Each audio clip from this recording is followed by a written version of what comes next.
Selamat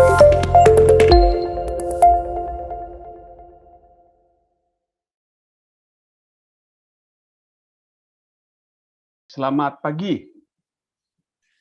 Pagi, Pak. Pagi, Pak. Pagi, Pak Ya. Juara.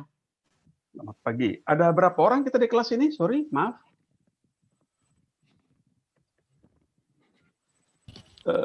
Saya belum dapat daftarnya, tapi kalau saya lihat di kelompok WA itu harusnya ada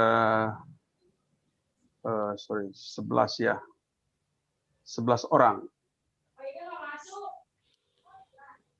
Ya, seperti satu orang lagi belum masuk ya. Baik, selamat pagi. Hari ini kita akan memulai sebuah perjalanan. Kalau saya katakan itu perjalanan untuk merumuskan tesismu.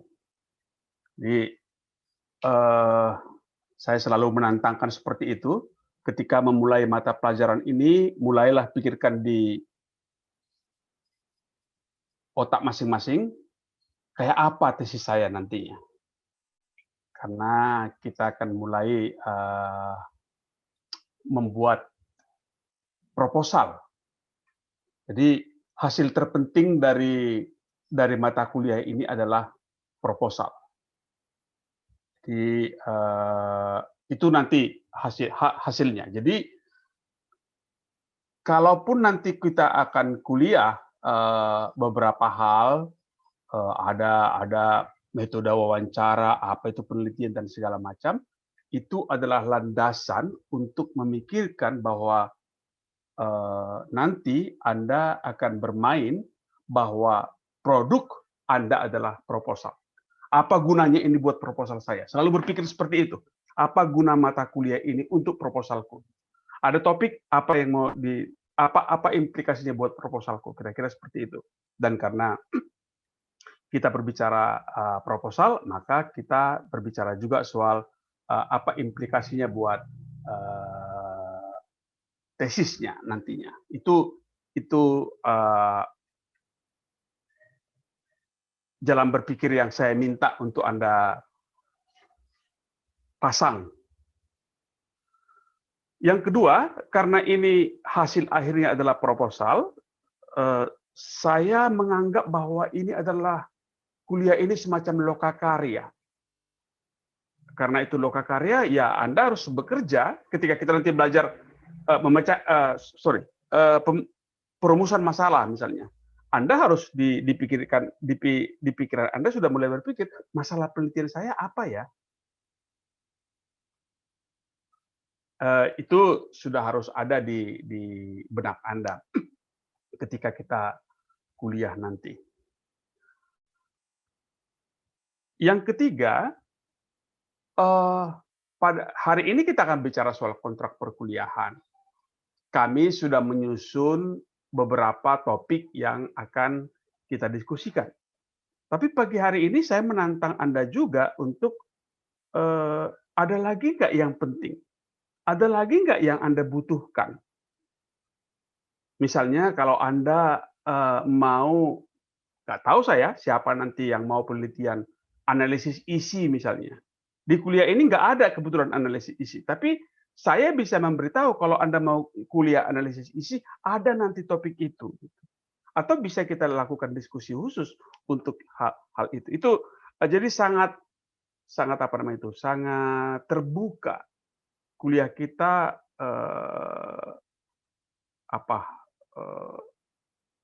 bisa saya katakan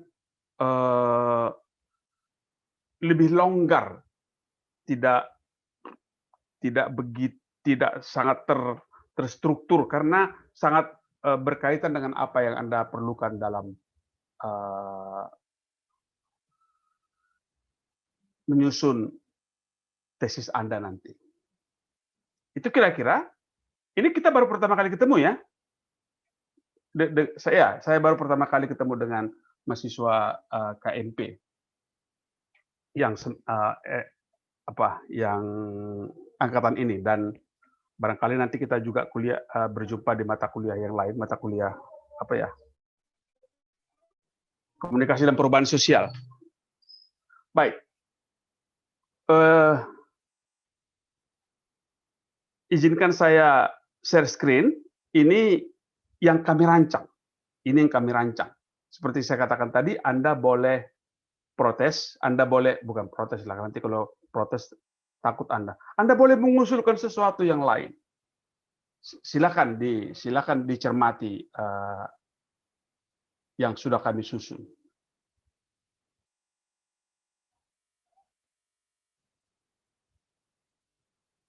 Sebentar ya. Mana ini? Sebentar.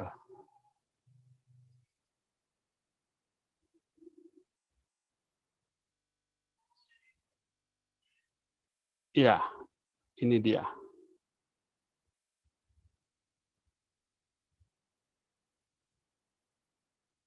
Seperti yang tercantum di sini, mata kuliah ini diasuh oleh 3 orang, saya, kemudian Pak Puji, Profesor Puji Mulyono, dan Ibu Sarwititi. Jadi pembagian pekerjaan kami seperti ini. Saya akan memberikan dasar-dasar penelitian, prinsip-prinsip penelitian ilmu sosial itu akan saya berikan. Lalu Pak Puji akan meneruskannya dengan kuantitatif. Jadi kalau kuantitatif itu kayak apa yang harus dilakukan. Dan Ibu Sarwititi akan bermain dengan yang kualitatifnya. Jadi itu pembagian kita. Saya memberikan dasarnya, lalu Pak Puji memberikan kuantitatifnya, Bu Sarwititi akan memberikan yang kualitatifnya. Tentu saja dalam penelitian di IPB yang lazim tidak bisa hanya berdasarkan satu jalur saja, kuantitatif saja atau kualitatif saja. Biasanya kita pakai mixed method yang seperti kata si Creswell. Ada orang yang menulis mixed method, itu namanya Creswell. Biasanya S2 dan S3 di KMP mempergunakan mixed method ini. Jadi jangan saya mau pakai kuantitatif, nggak usah pedulikan dengan Bu Sarwititi, agak susah itu. Atau saya mau kualitatif, nggak peduli sama Pak Puji gitu. Nggak bisa seperti biasanya kita pakai mixed method. Walaupun pasti ada backbone-nya, apa namanya itu, utamanya adalah kualitatif atau utamanya adalah kuantitatif. Tujuannya, ini saya ingin membahas ini.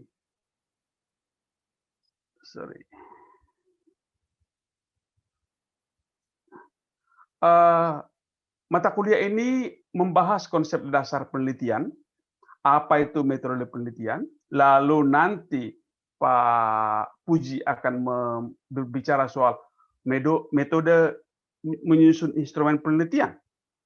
Tentu saja untuk yang kuantitatif, yang metode instrumen penelitian untuk kualitatif itu akan diberikan oleh Ibu Sarwititi. Teknik pengumpulan data dan pengolahan data juga seperti itu. Kalau sampling tentu saja itu hanya Pak Puji. Untuk mengembangkan usulan penelitian, proposal, seperti saya katakan tadi, produk akhir dari kuliah ini adalah proposal. Anda mempunyai proposal. Itu yang kami nilai. Bukan hanya itu, nanti ada di tengah-tengah ada tugas-tugas dari saya dan dari Pak Puji, itu kami nilai. Tapi yang paling besar porsinya adalah proposal. Saya tahu Anda sudah punya dosen pembimbing, walaupun masih usulan ya, belum keluar SK-nya kan dari pasca, usulan dosen pembimbing sudah ada, dan silakan nanti berkonsultasi dengan dosen pembimbingnya. Kalau sudah ada topiknya dan itu kita bisa mainkan. Ini dia deskripsi mata kuliahnya. Ya tentu saja saya ingin menekankan bahwa ketika kita mengatakan metode penelitian, maka kita berbicara soal teori. Jadi, nanti kita akan bicara soal itu. Sering sekali orang memperdebatkan kualitatif misalnya. Apa sih beda penelitian kualitatif dengan laporan wartawan misalnya? Laporan wartawan kan seru juga dibaca kan? Apa sih bedanya dengan metode kualitatif di penelitian gitu? Misalnya wartawan melaporkan sebuah peristiwa, lalu orang penelitian kualitatif juga melaporkan peristiwa itu, ritual misalnya. Ada kakak kelas kalian melakukan penelitian tentang ritual, misalnya sedekah bumi. Bedanya adalah kalau wartawan itu menceritakan deskripsi saja, maka seorang peneliti komunikasi mengkaitkan itu dengan teori. Nanti kita akan bicarakan itu soal bagaimana hubungan antara teori dengan fakta. Ada tahap teoritisasi, ada tahap empirisasi. Itu akan kita bicarakan di situ. Jadi ketika Anda melakukan penelitian, Anda harus bisa menerangkan teori apa yang dipakai. Ini teorinya, ini faktanya. Itulah sebuah penelitian. Kemudian tentu saja kami juga menginginkan agar Anda mampu menganalisis berbagai teknik penelitian komunikasi. Walaupun tidak semua ya, tapi dasar-dasarnya Anda tahulah. Kemudian ini dia yang saya katakan tadi tuh. Produknya adalah Anda mampu menyusun rencana penelitian komunikasi. Menyusun proposal. Dan tentu saja yang sangat penting, ini adalah sikap ilmuwan, memiliki sikap jujur, kritis, kepemimpinan komunikatif, dan segala macam. Bagaimana kita melatih itu? Tentu saja kita melatih itu dengan membuat proposal yang genuine, jangan copy paste begitu ya. Terus terang saja saya sangat kritis, sangat tidak suka kalau saya katakan terus terang saja dengan orang yang copy paste. Ada mahasiswa S3 yang DO, saya katakan langsung DO, saya kasih dia nilai F untuk satu ujian, F untuk satu ujian, karena saya tahu bahwa dia mencontek pekerjaan kawannya. Dan dia membantah bahwa dia mencontek.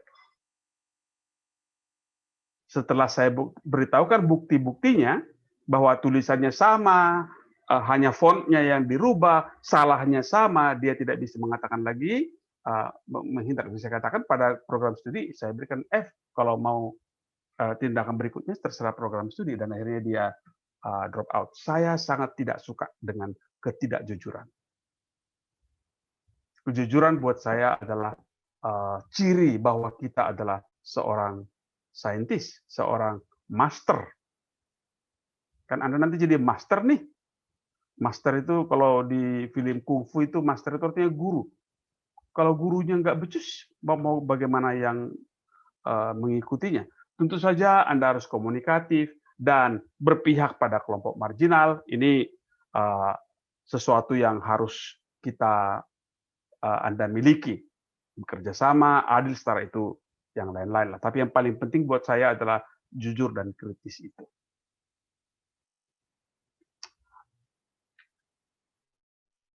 Oke, seperti yang sudah kelihatan di sini, maka ini urutan-urutan pertemuannya dari mulai pertemuan 1 sampai pertemuan ke-14. Hari ini kita adalah membicarakan pendahuluan, dan membicarakan kontrak perkuliahan, itu yang akan kita bicarakan selama 2 jam ini. Lalu minggu depan saya akan berbicara soal hubungan antara teori dan penelitian. Jadi siklus antara teori dan penelitian akan kita bicarakan minggu depan. Lalu secara ringkas saya akan bercerita soal beberapa paradigma dalam penelitian. Ini menjadi penting, mengapa sih ada kualitatif, mengapa ada kuantitatif, itu kita bicarakan di sini. Karena sering sekali, bukan sering sekali, ada juga kasus-kasus, saya mau kualitatif saja Pak, kenapa kualitatif? Saya nggak bisa statistik, STK 511 dapat C. Ya nggak seperti itulah. Kualitatif atau kuantitatif bukanlah karena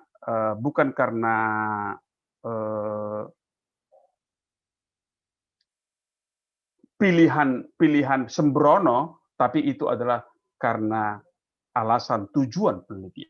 Masalahnya apa? Dan karena masalahnya seperti ini, maka saya pilih paradigma yang seperti ini.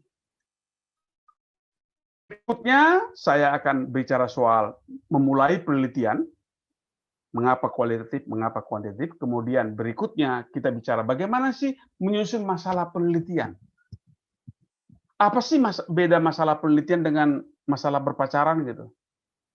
Beda tuh, karena sering sekali mahasiswa yang merumuskan masalah penelitian tidak begitu jelas apa yang dikatakan masalah. Masalahnya adalah mengapa komunikasi di sini macet? Ya itu masalah bukan? Masalahmu bukan itu, masalah penelitian bukan itu. Itu nanti kita bicarakan. Lalu masuklah kita mulai ke kuantitatif. Pak Puji akan bicara soal hipotesis, variabel, definisi operasional, menyusun instrumen penelitian, itu bagian Pak Puji. Kemudian kumpulan data kuantitatif itu Pak Puji juga, prinsip dan pengolahan data kuantitatif itu Pak Puji juga. Lalu 4 bagian Bu Sarwititi ketika berbicara soal apa itu wawancara mendalam, apa itu wawancara kelompok, bagaimana itu pengamatan, bagaimana itu pengolahan data, bagaimana menyusun laporan penelitian, itu bagiannya Ibu Sarwititi. Dan itu tadi tugas-tugas Anda, nanti Pak Puji akan memberikan beberapa data, beberapa pekerjaan untuk Anda kerjakan. Lalu tugas yang paling penting buat Anda adalah proposal penelitian untuk tesis. Buku sangat banyak, buku metodologi penelitian. Kalau Anda memerlukannya, bisa kirimkan beberapa buku digital. Misalnya buku digitalnya Creswell ini ada, Densin ini ada buku digitalnya, yang lain saya tidak punya yang digital, tapi saya punya yang tercetak gitu ya. Pokoknya di toko buku banyak sekali tersedia buku-buku metode penelitian komunikasi, dan Anda sebagai generasi digital bisa mencari buku-buku yang gratis untuk versi digitalnya. Biasanya juga kami lakukan itu, dan saya punya, kalau nggak salah ada 10 lah buku-buku rujukan metode penelitian yang digital, kalau nanti saya bisa bagikan. Itu yang ingin saya bagikan hari ini, pertama kali. Ini